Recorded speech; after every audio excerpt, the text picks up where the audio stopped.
Hello guys, welcome to our channel. இன்னைக்கான நிகழ்வு வசந்த் அப்படின்னு சொல்லக்கூடியவர் அவங்களோட கிராமத்துக்கு போறாருங்க. போற வழியில ஒரு பயங்கரமான காட்டை தாண்டி தான் போகணுமா. அந்த காட்டுக்குள்ள ஒரு ரத்த காட்டேரி சுத்திட்டு இருக்கு அப்படின்றத இவர் ஊருக்குள்ள நிறைய பேர் சொல்லி கேள்விப்பட்டிருக்காரு. அன்னைக்கு இவர் கொஞ்சம் லேட்டா போறாரு. போறவருக்கு நடந்த பயங்கரமான சம்பவத்தை பத்தி தான் இன்னைக்கான வீடியோல பார்க்க போறோம். ரொம்ப திகிலான கதையா இருக்க போது எந்த இடத்துலயுமே ஸ்கிப் பண்ணாம பாருங்க. வீடியோ பிடிச்சிருந்தா லைக் பண்ணுங்க, ஷேர் பண்ணுங்க. மறக்காம வீடியோக்கு லைக்கும் ஹைப்பும் போட்டுருங்க. வாங்க வசந்த் அப்படின்றவருக்கு என்ன நடந்துச்சுன்றத வீடியோ தொடர்ந்து பார்த்து தெரிஞ்சுக்கலாம்.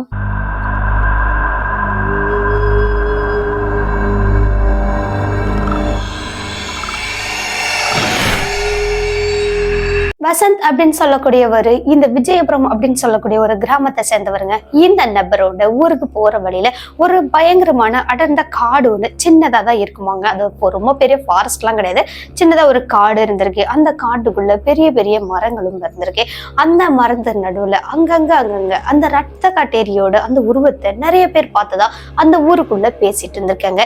இந்த வசந்த் அப்படின்னு சொல்லக்கூடிய ஒரு இளம் வயதினருங்க. அது கூடவே இவருக்கு அந்த மூட நம்பிக்கை மேலெல்லாம் சுத்தமா நம்பிக்கை இல்லாதவங்க. யார் எதை சொன்னாலுமே அது எல்லாம் உங்களோட கற்பனை, உங்களோட மூட நம்பிக்கை அப்படின்னு சொல்லி அதை ஸ்கிப் பண்ணிட்டு போயிட்டே இருப்பாராம். அன்னைக்கு அந்த நபர் அவரோட வேலையை முடிச்சுட்டு ரிட்டர்ன் வரதுக்கு 10 மணி ஆயிடுச்சு. 10 மணிக்கு அப்புறமா ஃபுல்லா அப்பதான் மழை பெஞ்சு விட்டுருக்கீங்க. அங்கங்க லேசான வெளிச்சங்கள், அந்த நிலாவோட வெளிச்சமே லேசா தான் தெரியுது. அதுவும் எங்கேயாவது ஒரு இடத்துல தான் கொஞ்சம் நல்லா தெரியுது. இந்த மாதிரியான சுச்சுவேஷன்ல இவர் ஒரு பைக் வச்சிருந்திருக்காருங்க. அந்த பைக்கோட ஹெட்லைட் வெளிச்சத்தோட உதவியோட இந்த நபர் வராருங்க. வரும்போது இந்த விஜயபுரம் அப்படின்னு சொல்லக்கூடிய அந்த போர்டை பார்க்கும்போது, அது ஒரு பச்சை கலர்ல இருந்திருக்குங்க. அந்த போர்டை பார்க்கும்போது இவருக்குள்ள ஒரு இனம் புரியாத பயத்தை கொடுத்துருக்கு. இந்த பயம் எதனால அப்படின்றது அவருக்கு புரியல. சரி, ஓகே, பரவாயில்ல அப்படின்னு சொல்லிட்டு அடுத்தது மேற்கொண்டு அந்த நபர் அந்த பைக்கை ஓட்டிட்டு போறாரு. அந்த காட்டு பகுதிக்குள்ள நுழையும் போதே இவரோட பைக் ஏதோ கொஞ்சம் ஸ்டக் ஆகி போற மாதிரி, ஒரு மாதிரி இழுத்து போற மாதிரியான அந்த ஃபீலும் வந்திருக்கு. உடனே வசந்த் என்ன பண்றாரு, நம்மளோட பயத்தினாலதான் வண்டி கூட இப்படி போகுது அப்படின்னு நினைச்சிட்டு அந்த பயத்தை கொஞ்சமா கடந்து இவர் கொஞ்சம் தைரியமா இருக்கிற மாதிரி காட்டிக்கிட்டு நேரா பைக் ஓட்டிட்டு போறாரு. போகவே இவரோட ஹெட்லைட் வெளிச்சத்துல கொஞ்சம் தூரத்துல பாத்தீங்கன்னா ஒரு பாழடைஞ்ச கார் ஒண்ணு நிக்கிற மாதிரி இருக்குங்க. அந்த கார் யாருமே யூஸ் பண்ணாத மாதிரி அந்த ஓரத்துல நின்றுட்டு இருந்திருக்கு. அது நிக்கல, ஒரு மாதிரி கவிழ்ந்த மாதிரி இருந்திருக்கு. என்னடா இது, இந்த நேரத்துக்கு கார் எங்கேயும் கவிழ்ந்த மாதிரி இருக்கு, அதுவும் ரொம்ப பழசாவும் அழுக்காவும் இருக்கிற மாதிரி இருக்கு அப்படின்னு ஒரு குழப்பத்தோட அந்த காரை பார்த்துட்டு இருக்காங்க. அந்த காருக்கு பின்னாடி ஒரு பொண்ணோட உருவமும் தெரிஞ்சிருக்கு. அந்த பொண்ணு ஒரு ஸ்கூல் ட்ரெஸ் போட்டிருக்கிற மாதிரியான ஒரு ட்ரெஸ்ஸும் போட்டிருந்திருக்கு.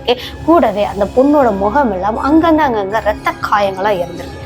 இந்த நபருக்கு மனசை கேட்கல, ஒருவேளை ஆக்சிடென்ட் எதுவும் ஆயிருக்குமோ அப்படின்னு சொல்லிட்டு அங்கேயே பைக்கை கொஞ்சம் ஸ்லோ பண்ணி நிறுத்திட்டு அந்த பொண்ணை பார்த்து கேட்குறாங்க, என்னம்மா என்ன ஆச்சு, இந்த கார் எதுவும் ஆக்சிடென்ட் ஆயிடுச்சா, உள்ள யாராவது ஆளுங்க இருக்காங்களா, ஏதாவது ஹெல்ப் வேணுமா அப்படின்ற மாதிரிலாம் கேட்குறாரு.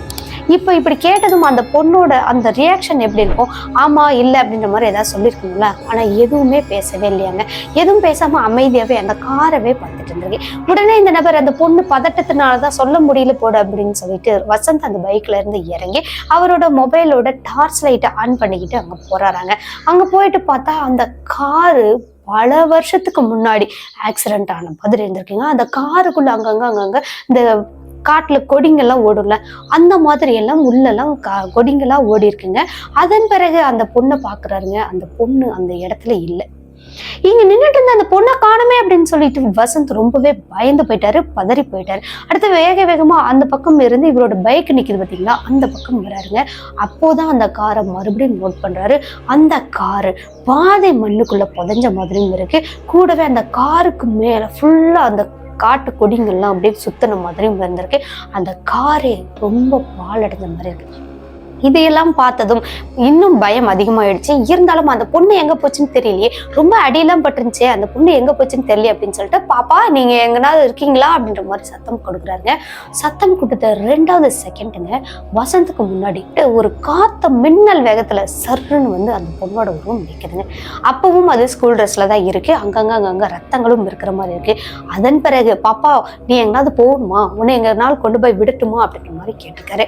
அப்படி கேட்கும்போது அந்த பொண்ணு ஆமாண்ணா அப்படின்னு மட்டும் சொல்லியிருக்கு. சரி, ஓகே, வாமா வண்டியில ஏறிக்கோ அப்படின்னு சொல்லிட்டு அந்த நபர் பைக்கை எடுக்கிறாராங்க.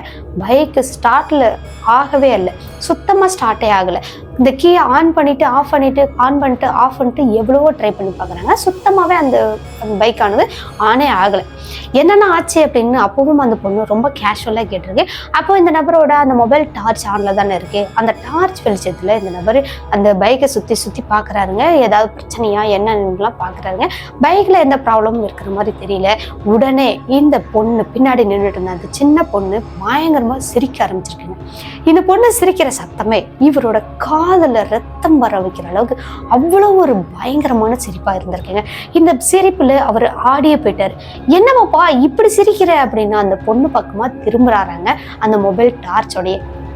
அப்பா பார்க்கும்போது அந்த பொண்ணோட அந்த முகத்தோற்றமே வேற மாதிரி இருக்குங்க. ஃபுல்லா அங்கங்க காஞ்சு போன ரத்தக்கரை மாதிரியும் இருக்கு. கூடவே ஃப்ரெஷ்ஷா அப்போதான் அடிபட்டு ரத்தம் வர மாதிரியும் ஒரு சில இடங்கள்ல இருந்திருக்கு முகத்துல. அது கூடவே இந்த பொண்ணோட அந்த பல்லு இருக்கு பார்த்தீங்களா, சைட்ல 2 பல்லும் அந்த பொண்ணோட உதட்டுல குத்திக்கிட்டு இருக்கிற மாதிரி இருக்கு. அப்படி குத்துறதுல இருந்து ரத்தம் வர மாதிரியும் இருந்திருக்குங்க. ஃபுல்லா பச்சை கலர்ல ரத்தம் வர மாதிரி இருந்திருக்கு. ஆடி போயிட்டாரு மனுஷன், பயங்கரமா நடுங்க போயிட்டாரு. என்னடா இது அப்படின்னு சொல்லிட்டு மறுபடியும் நல்லா எந்திரிச்சு அந்த டார்ச் வெளிச்சத்துல அந்த பொண்ணை பாக்குறாருங்க. அப்போ அந்த பொண்ணு இன்னும் கொடூரமா தெரிஞ்சிருக்கு. முடியெல்லாம் அப்படியே பயங்கரமா காத்துல பறந்துட்டு இருக்குங்க. இந்த பொண்ணு சிரிச்சிட்டு இருக்கு. அந்த சிரிப்புல இருந்து அந்த அந்த பல்லு உதட்டுல குத்த குத்த ரத்தம் அதிகமா வர மாதிரி வருது. இப்போ இந்த கண்ணுகிட்ட இருந்து ரத்தம், தலையில இருந்த ரத்தம், நெத்தியில ரத்தம், நிறைய இடத்துல ரத்தங்கள் அப்படியே ஊத்துதாங்க. பார்த்தவரை நடுங்கி போயிட்டாரு. அடுத்து வேக வேகமா பைக்ல ஏறிட்டு பைக்கை ஸ்டார்ட் பண்ணி பாக்குறாருங்க. பைக் ஸ்டார்ட்டே ஆகல.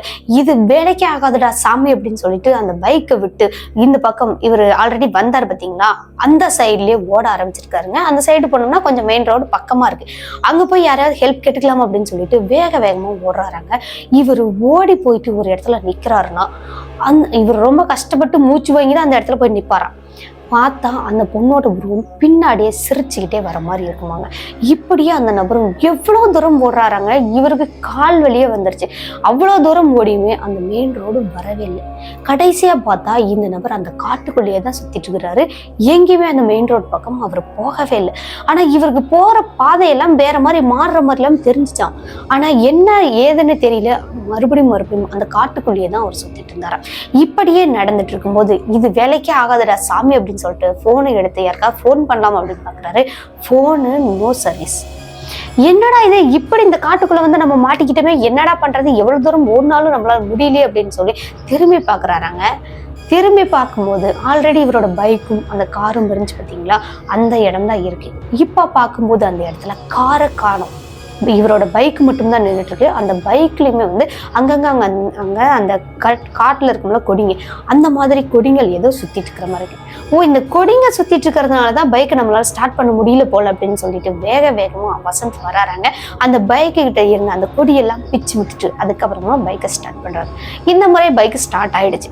அப்பாடா அப்படின்னு சொல்லி பெருமூச்சு விட்டுட்டு அந்த பைக்கை எடுத்துட்டு கிளம்பிட்டாராம். இப்படி கிளம்புனதுமே நிம்மதி பெருமூச்சு விட்டு நல்லபடியா அவர் போக ஆரம்பிச்சிருக்காருங்க. கொஞ்ச தூரத்திலேயே இந்த நபருக்கு பின்னாடி இருந்து யாரோ பெருமூச்சு வாங்குற மாதிரியான அந்த நல்ல காத்து பட்டுருக்கு. இப்படி காத்துப்பட்டதும் இந்த நபர் ஆல்ரெடி பைக்ல போயிட்டு இருக்காரு இல்லையா, அது மூலியமா தான் காத்து நம்ம மேல படுது போல் அப்படின்னு சொல்லி அதை திரும்பி கூட பார்க்கலையாங்க. அதை அப்படியே விட்டுட்டாரு. மறுபடியும் இன்னும் கொஞ்சம் தூரம் போறாரு. அப்போ நல்லாவே இவருக்கு மேலே ஃபுல்லா சுடுற மாதிரி அந்த பெருமூச்சு விடுற அந்த காத்து பட்டிருக்குங்க. என்னடா இது இவ்வளவு ஒரு காத்தா இருக்கே அப்படின்னு சொல்லிட்டு முன்னாடி இருந்து ஜில்லுன்னு இருக்கு, பின்னாடி காத்து சூடா இருக்கே அப்படின்னு சொல்லி இந்த நபர் மெதுவா திரும்பி பார்த்துருக்காரு. திரும்பி பார்த்தா ஆல்ரெடி அங்க பார்த்தா அதே பொண்ணோட உருவம் தாங்க. ஃபுல்லா வால் ஃபுல்லா ரத்தமா ஒழுகிட்டு உட்காந்துட்டு இருக்குதாங்க. இதை பார்த்துட்டு அந்த நபர் டக்குன்னு நல்ல ரோட்டை பார்த்து ஓட்டுறதுக்குமே பைக்கு ஸ்லிப் ஆக ஆரம்பிச்சிச்சு. இந்த நபர் கொஞ்சம் கண்ட்ரோல் பண்ணி அந்த பைக்கை நிறுத்திட்டு திரும்பி பார்த்தா அந்த இடத்துல யாருமே இல்லை. என்னடா இது, நம்ம பார்க்கும் போதெல்லாம் ஏதோ இருக்கு, அதுக்கப்புறம் நம்ம பார்த்தோம்னா எதுவுமே இருக்க மாட்டேங்குது, என்னன்னு ஒண்ணுமே புரியலையே அப்படின்னு சொல்லி இந்த நபரும் ரொம்ப குழப்பத்தோடையே அன்னைக்கு அந்த பைக்கை எடுத்துட்டு மறுபடியும் கிளம்புறாரு. இப்படி கிளம்பி ஒரு 10 நிமிஷத்துல அவங்களோட கிராமம் வரப்போகுது அப்படின்னு இவர் நினைக்கிற அந்த தூரத்திலேயே நடு ரோட்ல அதே பொண்ணோட உருவம் இவர் போற அதே ரோட்ல முன்னோக்கி நடந்து போயிட்டு இருக்காங்க. இவரை பார்த்து வரல, அது ஒரு ஆப்போசிட் சைட்ல போயிட்டு இருக்கு. இவர் போறாரு பாத்தீங்களா, அந்த சைடே போயிட்டு இருந்தாரு. இப்படி போக போக அந்த பொண்ணோட உருவம் எவ்வளவு தூரம் போகுதுன்றதை நம்ம பார்ப்போமே அப்படின்னு சொல்லி பார்த்துட்டே இருக்காரு. டக்குன்னு அந்த பொண்ணோட கழுத்து இருந்த டைரக்ஷனை விட இப்போ வசந்த் பக்கமா திரும்பி இருக்குங்க. கழுத்து மட்டும், இந்த தலை மட்டும் திரும்புறத பார்த்த வசந்த் பயங்கரமா ஆடி போயிட்டாருங்க. மிரண்டு போயிட்டாரு. என்னடா இது இப்படியெல்லாம் திரும்புது அப்படின்னு சொல்லி இந்த நபர் அதை நினைக்கிறதுக்குள்ளயுமே ஃபுல் பாடியுமே அப்படி மெதுவா ரொட்டேட் ஆகுதாங்க. ஆனா பாதம் மட்டும் ஆல்ரெடி நடந்து போற மாதிரியே இருந்தது. இப்போ ஃபுல் பாடியுமே இவர் பக்கம் இருக்கு, ஆப்போசிட் சைட்ல கால் நடந்து போயிட்டு இருந்தாங்க. ரொம்பவே பயந்து போயிட்டாராங்க. என்னடா இப்ப என்னடா பண்றது அப்படின்ற மாதிரி இவர் யோசனை பண்ண இவரோட மொபைலை எடுத்து பார்க்கலாம் அப்படின்னாலும் இவரோட மொபைல்ல நோ சர்வீஸ், ஒண்ணுமே பண்ண முடியாது. இப்போ ஒரு இடத்துல அந்த பைக்கை ஆஃப் பண்ணிட்டு நிறுத்திட்டு அங்கேயே நின்று பாக்குறாங்க. ஒரு 10 நிமிஷம் அங்கேயே நின்றுட்டு இருந்திருக்காரு. 10 நிமிஷத்துக்கு அப்புறமா மறுபடியும் பைக்கை ஸ்டார்ட் பண்றாருங்க. ஹெட்லைட் வெளிச்சத்துல பாக்குறாரு, தூரத்துல ஏதாவது உருவங்கள் இருக்கா அப்படின்ற மாதிரி பாக்குறாரு. அங்க எந்த உருவங்களும் இல்லை. அப்பாடா அது எங்கேயோ போயிடுச்சுடா சாமி அப்படின்னு சொல்லிட்டு பைக்கை ஸ்டார்ட் பண்ணி மூவ் ஆக ஆரம்பிச்சிருக்காரு. கரெக்டா இவங்களோட வீடு வரைக்கும் போயிட்டாரு. வீட்டுக்கு போனதுக்கு அப்புறமா பார்த்தோம்னா ரொம்பவே லேட் ஆயிடுச்சு. அவங்களோட வீட்டுல எல்லாருமே தூங்கிட்டாங்க. கிட்டத்தட்ட அவங்களோட கிராமத்துல இருக்கவங்க எல்லாருமே தூங்கிட்டாங்க. இப்போ அவர் போயிட்டு கதவை டம்முன்னு தட்டுறாருங்க. அவங்களோட வீட்டுல இருக்கிறவங்க யாருமே கதவை திறக்கல.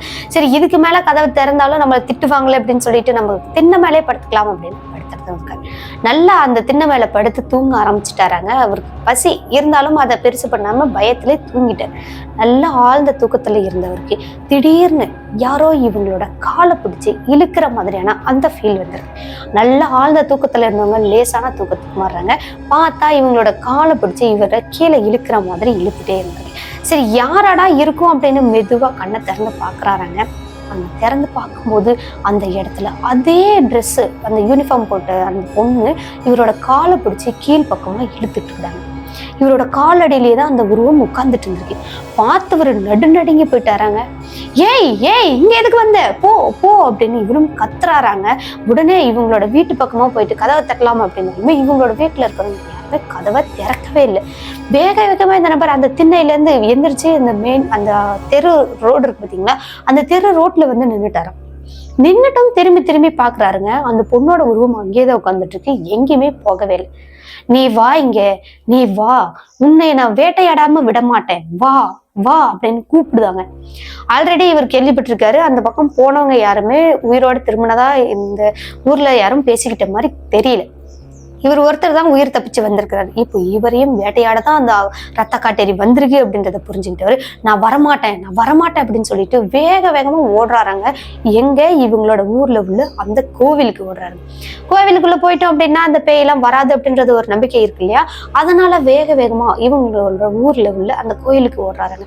இவர் ஓடுறதுக்கு முன்னே இவருக்கு முன்னாடி போய் அந்த உருவம் நின்றுட்டு இப்ப வா அப்படின்னு கூப்பிடுதாங்க. ஒட்டம்பலாம் சிலிர்த்து நடுங்கி போயிட்டாராங்க.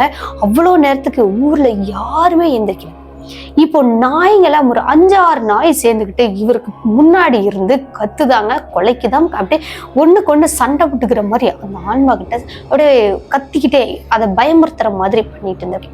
இப்போதான் இவருக்கு கொஞ்சம் நிம்மதியாகவும் இருந்திருக்கேன். சரி ஓகே, இந்த நாய்ங்க எங்கேயோ கொலைச்சிட்டு இருக்கட்டும், நம்ம ஓடி போயிடலாம் அப்படின்னு சொல்லிட்டு அந்த கோவிலுக்குள்ள ஓடி போயிட்டாரு.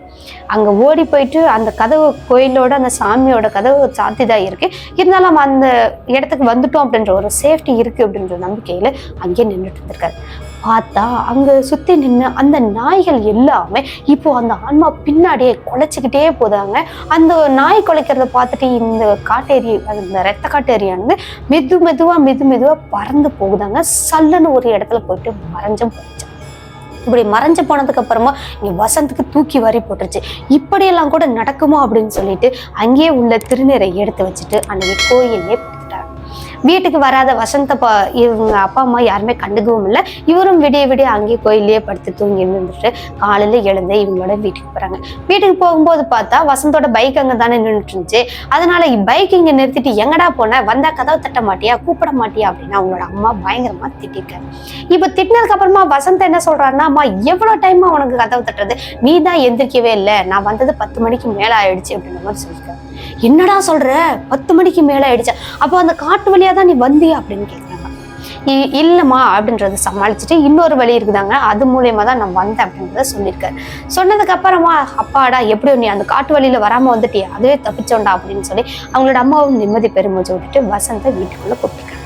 அங்க வசந்தும் போயிட்டு சாப்பிடலாம் அப்படின்னு பாக்குறாருங்க. பயங்கரமா பசியாயிருக்கு. நைட் எல்லாம் சரியா தூக்கமும் இல்லை, சாப்பிடவும் இல்லை அப்படின்றதுனால பயங்கரமா பசியாயிருக்கு. நேரமாவே சாப்பிட்டு முடிச்சுட்டு அன்னைக்கே வேலைக்கு கிளம்புறாரு. வேலைக்கு கிளம்பும் போது அந்த பைக்கை எடுக்கிறாங்க. அப்போதான் இந்த நபர் நோட் பண்றாரு, இவரோட அந்த பைக் பின் சைட்ல ஒரு இடத்துல மட்டும் கையச்சு ரத்த அச்சு மாதிரி விழுந்திருக்குங்க. இதை பார்த்ததும் அவங்களோட அம்மா பயந்துருவாங்களே அப்படின்னு சொல்லிட்டு வேகமா வசந்த் என்ன பண்றாருன்னா ஒரு டப்பா தண்ணியை எடுத்து அந்த ரத்த கரையை துடைக்கிறாருங்க. தொடச்சா அந்த கரை போகுதாங்க. ஆனா மறுபடியும் காஞ்சிச்சுன்னா அதே கையாச்சு உள்ள அந்த ரத்த கரை அந்த வண்டியில வந்துதான். என்னடா இது எத்தனை தடவை துடைக்கிறது அப்படின்னு சொல்லிட்டு துணியெல்லாம் எடுத்து துடைக்கிறாருங்க. துணி எடுத்து துடைச்சா அந்த துணி ஃபுல்லாவே அப்படியே ரத்த கரை நல்லா ஒட்டுறது தெரியுதுங்க. சரி இது பார்த்தாங்கன்னா பயந்துருவாங்கன்னு அங்கேயே விறகடுப்பு எரிஞ்சிட்டு இருந்திருக்கேன். அந்த அடுப்புக்குள்ள போட்டுட்டு இந்த நபர் பைக்கை எடுத்துட்டு கிளம்பிட்டார். இவரோட வேலையெல்லாம் முடிக்கிறதுக்கு அன்னைக்கு எப்படியும் சாயங்காலம் ஒரு 7 மணிக்கு மேலே அடிச்சாங்க. எப்பவுமே அந்த டைம் ஆயிருமாம். இந்த நபர் எப்பவுமே சுத்தி தான் போவாராம். அன்னைக்குதான் ஷார்ட்கட்ல வந்திருக்காரு. இப்போ மறுபடியும் அங்க வேலை இருந்த இடத்துல இருந்து இவங்களோட வீட்டுக்கு வராருங்க. வர வழி பாத்தீங்கன்னா அந்த ஷார்ட்கட்டோட அந்த போர்டை பார்த்ததுமே அந்த காட்டுக்குள்ள இருக்கிற அந்த கபோர இருட்டை பார்த்ததுமே ஒட்டமெல்லாம் சிலிர்த்து போயிச்சாம் வசந்துக்கு. அதன் பிறகு அந்த காட்டு பகுதியை திரும்பி கூட பார்க்காம வசந்த் நேரா வண்டி ஓட்டி போக ஆரம்பிச்சிருக்காருங்க. இவங்களோட இன்னொரு வழி இருக்கு பாத்தீங்களா, அந்த வழியை போக ஆரம்பிச்சிருக்காரு. அப்படி போகும்போதும் இந்த நபருக்கு நைட் நடந்த அந்த விஷயங்கள் எல்லாமே மறுபடியும் ஞாபகத்துக்கு வந்துட்டே இருக்கு. போற வழியில ஒரு பயங்கரமான அடர்ந்த மரம் ஒண்ணு இருக்கா. அந்த மரம் பக்கமா போகும்போது அந்த மரத்துக்கு கீழே அடி அந்த தண்டு இருக்கு பார்த்தீங்கன்னா, அந்த இடத்துல யாரோ உட்கார்ந்துட்டு இருக்கிற மாதிரி இருக்குங்க. அதுவும் ஒரு ஸ்கூல் ட்ரெஸ் போட்ட மாதிரி ஒரு பொண்ணு உட்கார்ந்துட்டு இருக்கு. இந்த ஸ்கூல் ட்ரெஸ்ஸை பார்த்ததுமே இவருக்கு பயங்கரமா நடுக்கலை எடுத்துருச்சாங்க. ஆல்ரெடி நேற்று நைட்டே இந்த உருவத்தை பார்த்துட்டு தானே நம்ம பயந்து ஓடணும், இது அதே ரத்த காட்டேரியில நம்மளை கொல்லாம விடாதாட்டுக்கு அப்படின்னு சொல்லிட்டு இந்த நபர் வேகமா பைக்கை அந்த இடத்துல நிறுத்தாம போக ஆரம்பிச்சிருக்காரு. அப்படி போற வழி இல்லாம இவருக்கு ஒரு பயம் இருந்துட்டே இருந்திருக்கு. அந்த உருவத்தை தாண்டி போனதுக்கு அப்புறமா தான் அப்பாடா அப்படின்னு கொஞ்சம் நிம்மதியாகவும் இருந்திருக்கு.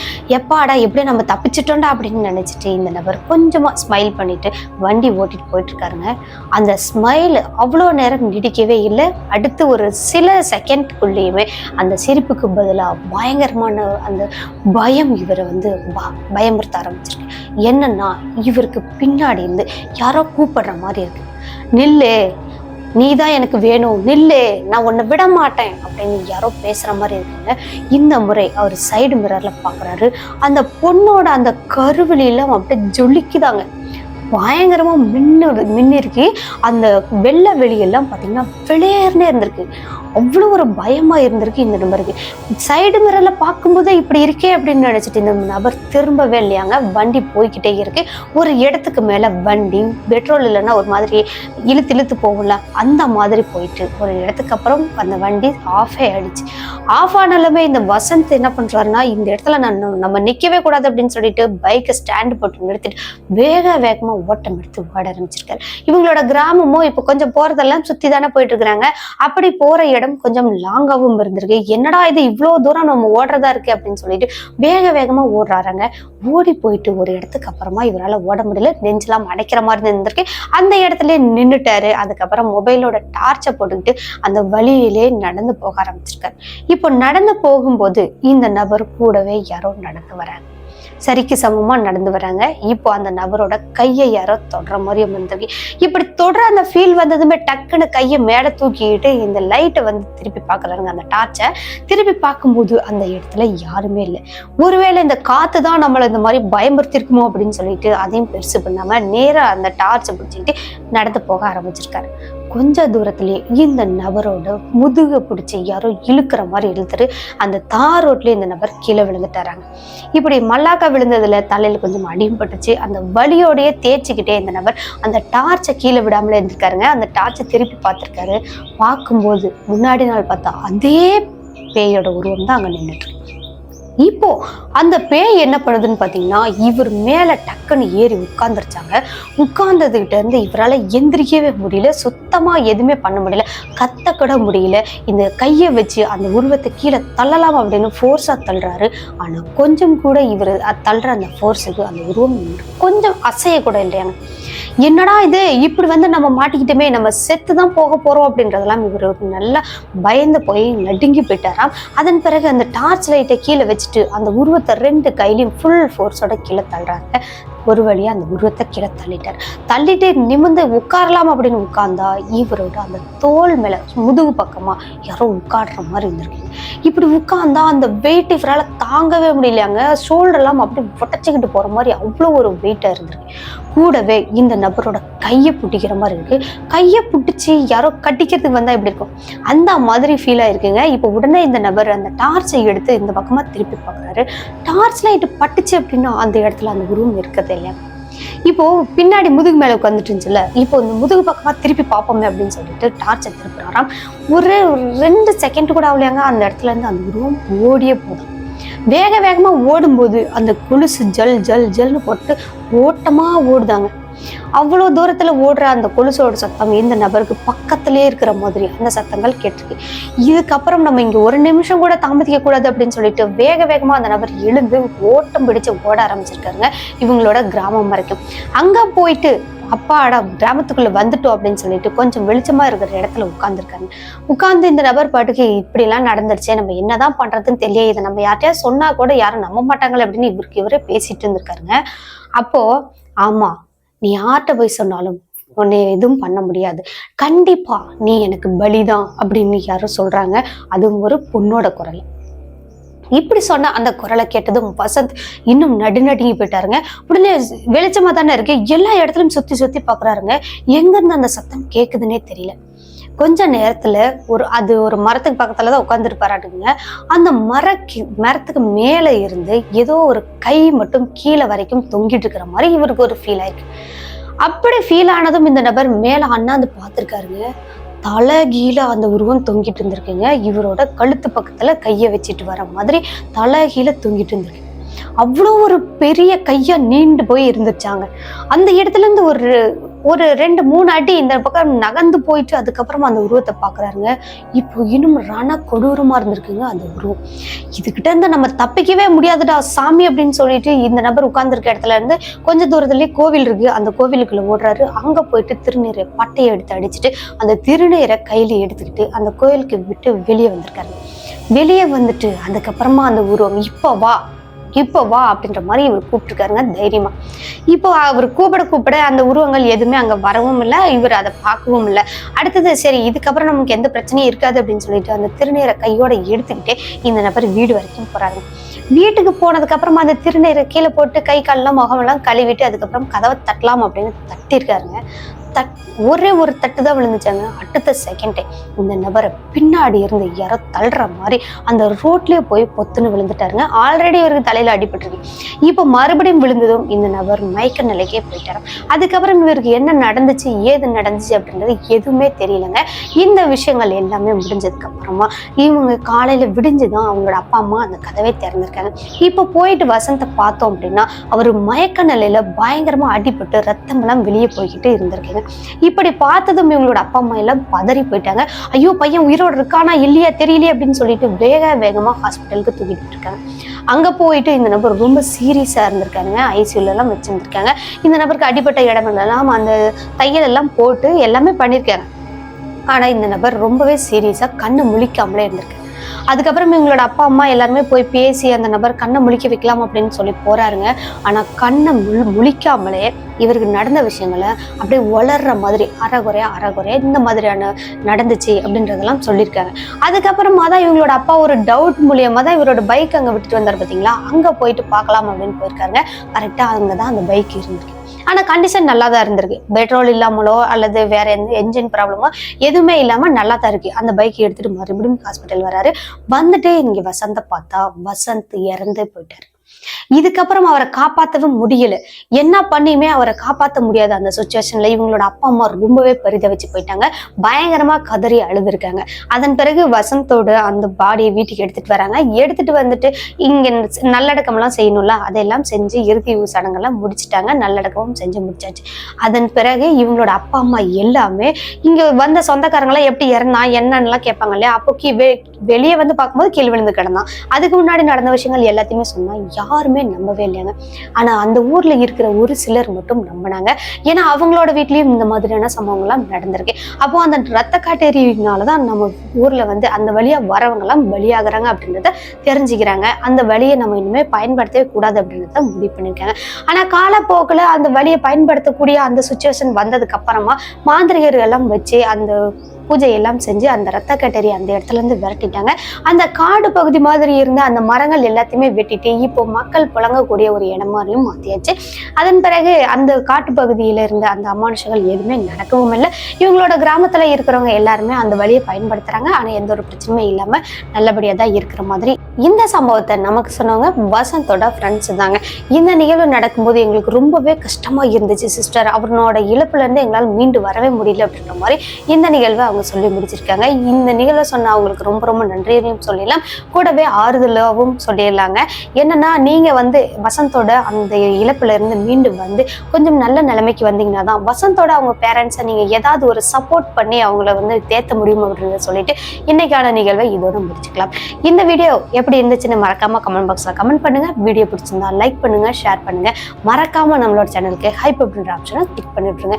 இது மாதிரி தொடர்ந்து பயங்கரமான த்ரில்லரான பயங்கர கதைகளை, பேய் கதைகளை கேட்கணும் அப்படின்னா நம்மளோட சினோ ஸ்டோரிஸை மறக்காம சப்ஸ்கிரைப் பண்ணிக்கோங்க. பக்கத்தில் உள்ள பெல் ஐக்கன்ல ஆல் கொடுத்து வச்சிருங்க. இது மாதிரி சம்பவங்கள் உங்களுக்கோ அல்லது உங்க ஃப்ரெண்ட்ஸ் அண்ட் ரிலேட்டிவ்ல யாருக்காவது நடந்திருக்கா, அதை நம்மளோட சேனல்ல வீடியோவா பார்க்கணும்னு நீங்க ஆசைப்படுறீங்களா? அப்போ என்னோட வாட்ஸ்அப் நம்பருக்கு நீங்க வாய்ஸ் நோட்டை சென்ட் பண்ணிக்கலாம். கண்டிப்பா அந்த நிகழ்வு நம்மளோட சேனல்ல வீடியோவா பார்க்க முடியும். ஓகே காய்ஸ், மீண்டும் ஒரு திகிலான பயங்கரமான ரியல் லைஃப் கோஸ்ட் இன்சிடென்ட்டோட அடுத்த எபிசோட்ல சந்திக்கிற வரைக்கும் உங்களிடமிருந்து விடைபெறுகிறேன். உங்கள் சினோ ஸ்டோரிஸில் நான் உமா. டாடா பாய்.